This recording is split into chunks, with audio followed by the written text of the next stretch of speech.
أهلا بيكم من جديد في تيشو توك. بالنسبة لشريحة الليمف نود، الكبسول من فوق بيبقى باين الكورتكس والسبتة اللي هي مقسمة الكورتكس لكومبارتمنت. هنشوف نفس المنظر ده كده اهو بالنقط الكتير اللي عاملة زي الدوائر اللي هي الليمفاتيك فوليكلز اللي واخدة شكل دوائر اللي هي الليمفاتيك فوليكلز أو ليمفاتيك نيديولز. مجرد ما نشوف المنظر ده يبقى دي على طول شريحة الليمف نود. بالنسبة لشريحة البالاتاين تونسل، البالاتاين تونسل أهم حاجة هنشوفها فيها الكريبت. مجرد ما شفنا كريبت كده نازلة فيها ستراتيفايد إبيثيليوم هنشوف فيها كذا نواة، وفي نفس الوقت فيها نفس منظر الفوليكلز اللي احنا لسه شايفينه في الليمف نود. يبقى الميكس ده على طول تبقى بالاتاين تونسل. بالنسبة لشريحة سبلين هنشوف نفس الفوليكلز دي برضو، بس فيها حاجة مميزة جدا اللي هي السنترال ارتريول.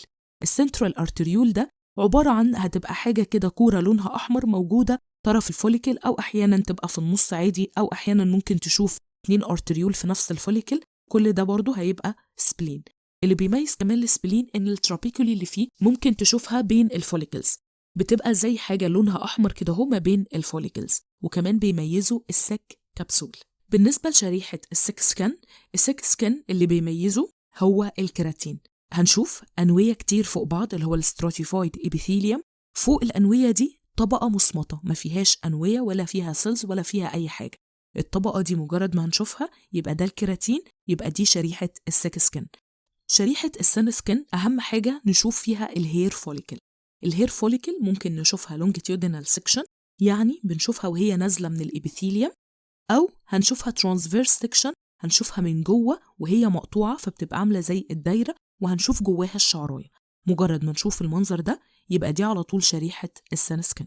شريحة اللب من ضمن الشرايح المميزة جدا إن بتبقى عاملة زي حرف اليو اللي قاعد على جنبه. حرف اليو ده هنشوف على طرفه الريد مورجن اللي هو بتبقى زي بقع كده لونها أحمر. مجرد ما هنشوف المنظر ده يبقى على طول دي شريحة اللب. شريحة التنج مميزة جدا وممكن نعرفها كمان من بره. على السلايد بتبقى اللينجوال بابيلي مرسومة رسم زي ما احنا أخدنا. هنيجي نبص عليها من جوه هنشوفها كمان أوضح وأوضح. مجرد ما نشوف المنظر ده يبقى على طول دي شريحة التنج.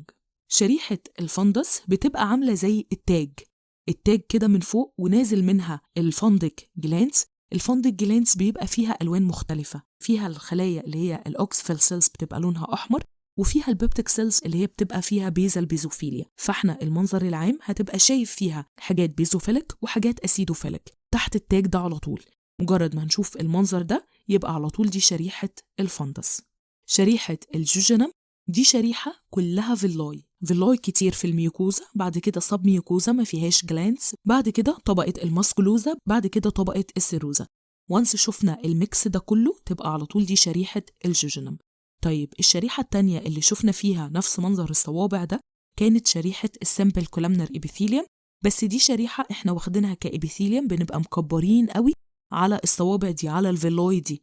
لكن في شريحة الجوجينم احنا بنبقى شايفين كل اللايرز بتاعت الجوجينم. إذن دي هتبقى جوجينم لكن دي سمبل كولامنر إبيثيليوم. شريحة الليفر احنا أخدناها قبل كده في شريحة الجلايكوجين وأخدناها في شريحة الفيزيكولار نيوكليوس.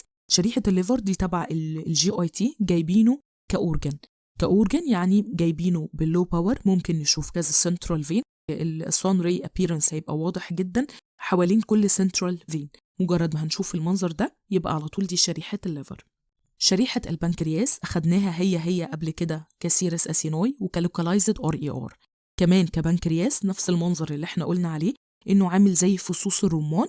فصوص الرمان دي الحدود بتاعتها لونها أزرق ومن جوه لونها أحمر. شريحة الباروتيد جلاند وشريحة السبمانديبيلر جلاند هما الاتنين بيبقى فيهم فات سيلز.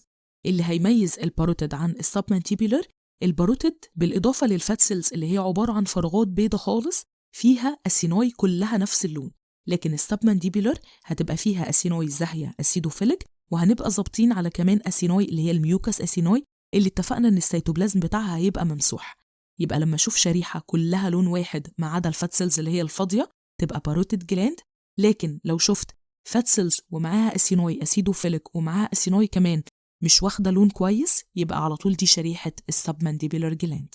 شريحة السبلينجوال جلاند هي اللي أخدناها قبل كده كميوكس أسينوي، اللي هي زي ما قلنا أغلبها ميوكس أسينوي فبالتالي الشريحة يغلب عليها إنها باهتة، يعني مش هنشوف فيها سيرس أسينوي زاهية.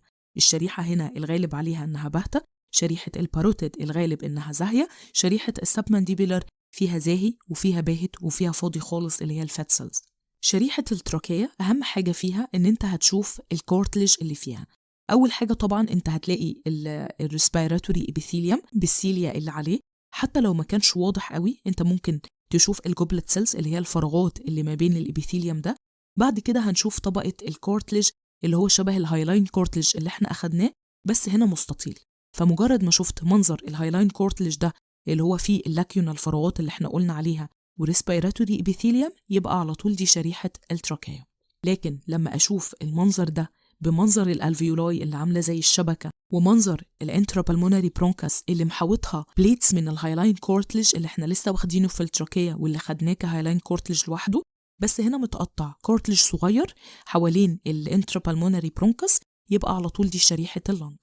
شريحة البيتيوتري جلاند اللي بيميزها وجود الكلفت، بنشوف جزء البورز نيرفوزا بيبقى باهت شوية وجزء البورز ديستاليس بيبقى زاهي وفي النص فيه كلفت. شريحة الأدرينال جلاند اللي بيميزها التلاتة زونز بتوعها اللي هي الزونة جلوميريولوزا بتبقى زون صغيرة زاهية شوية تحت الكبسول على طول.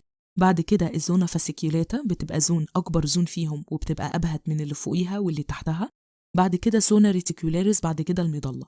اللي بيميز المظلة البلاد ساينوسويدز الواسعة اللي فيها، الميدالاري ساينوسويدز الواسعة اللي فيها، وكمان هتبقى لونها مختلف عن لون الكورتكس. فمجرد ما شفنا ان في شريحة فيها لون في النص مختلف عن اللي فوق ومتقسمة كمان من فوق الزونز اللي احنا قلنا عليها، يبقى على طول دي شريحة الادرينال جلاند. شريحة الثايرويد جلاند من ضمن اسهل الشرايح اللي عندنا. شريحة الثايرويد عبارة عن الفوليكلز، فوليكلز كتير كلها مليانة كولويد اللي هو السائل، حاجة كده لونها احمر جواها. مجرد ما شفنا المنظر ده يبقى على طول دي شريحة ثايرويد جلاند. شريحة الكدني أهم حاجة تشوفها اللي هي البومانز كورباسلز. البومانز كورباسل هنشوف فيها الجلوميريولاي وهنشوف فيها اليورينري سبيس. فمجرد ما شفنا المنظر ده يبقى على طول دي شريحة الكدني. شريحة الكورنيا اللي بيميزها فيها ستراتيفايد إبيثيليوم برضو أنوية كتير فوق بعض. بعد كده طبقات الكورنيا كلها بتبان كأنها طبقة واحدة كده لونها أسيدوفيليك. مجرد ما شفنا المنظر ده تبقى كورنيا. يبقى احنا عندنا ستراتيفايد إبيثيليوم شفناها في شريحة السيك سكن بس كان بيميزها وجود الكيراتين. شفنا ستراتيفايد إبيثيليوم لوحده متكبر، دي كانت شريحة ستراتيفايد سكويموس نان كيراتينايزد إبيثيليوم. شفنا ستراتيفايد إبيثيليوم برضو في شريحة التونسل بس كان موجود في صورة كريبت. فمجرد ما شفنا الكريبت وحواليها الليمفاتيك فوليكلز تبقى دي شريحة التونسل. شفنا ستراتيفايد إبيثيليوم في شريحة الكورنيا بس دي واضح كمان تحتها طبقات الكورنيا اللي هي عاملة زي طبقة هوموجينس أسيدوفيليك. وانس شفت المنظر ده تبقى شريحة الكورنيا. شريحة الأورجن أوف كورتي اللي بيميزها إني هنشوف فيها الثري سكالز. الثري سكالز دول هنركز على السكالا في الستيبيولاي اللي في النص، بيبقى باين فيها جزء التمبانيك ممبرين اللي هو بيبقى مغطي الهير سيلز بنفس المنظر ده، وكمان الأورجن أوف كورتي اللي هم الخلايا الصغيرة اللي قاعدة على البيزال ممبرين ده بيبقى باين في النص فيه فراغ اللي هو بتاع التانل أوف كورتي. وانس شفت تانل أوف كورتي وشفت التكتوريال ممبرين وشفت الثري سكالز بالمنظر ده يبقى على طول دي شريحة الأورجن أوف كورتي. ما تنسوش لو استفدتوا من الفيديو تدوسوا لايك واعمل سبسكرايب للقناة لو عاوز تفهم الهيستولوجي.